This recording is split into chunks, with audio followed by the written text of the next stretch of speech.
तर आज आपण मऊ आणि लुसलुशीत अशी पुरणपोळी बनवणार आहे।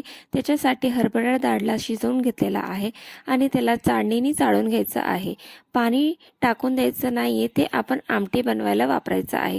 त्याच्यानंतर गूळ बारीक असं चिरून घ्यायचं आहे आणि 1.5 ग्लास गूळ आणि अर्धा ग्लास साखर घेतलेली आहे। ते सगळं डाळमध्ये टाकून द्यायचं आहे आणि त्याला चांगलं असं परतून घ्यायचं आहे।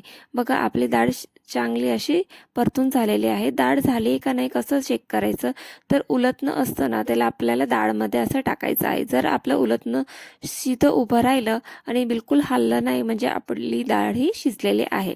त्याच्यानंतर पुरणला चाळणीमध्ये तांब्याच्या सहाय्याने बारीक असं वाटून घ्यायचं आहे। बघा सगळं पुरण आपलं वाटून झालेलं आहे। नंतर त्याच्यात वेलची पूड टाकून सगळं पुरण मिक्स करून घ्यायचं आहे। पीठ सुद्धा मळून घेतलेलं आहे। पीठ मळताना त्याच्यात गव्हाचं पीठ, मैदा, तेल आणि मीठ टाकून एकदम सैल असं मळायचं आहे, घट्ट करायचं नाहीये। पीठला 10 ते 15 मिनिट साईडला ठेवायचं आहे। त्याच्यानंतर पीठला चांगलं असं मळून एकजीव करून घ्यायचं आहे। त्याच्यानंतर चपातीला घेतो त्याच्यापेक्षा थोडासा बारीक आपण गोळा घ्यायचा आहे आणि त्याच्यानंतर त्याच्यामध्ये पुरण जास्त भरायचं आहे।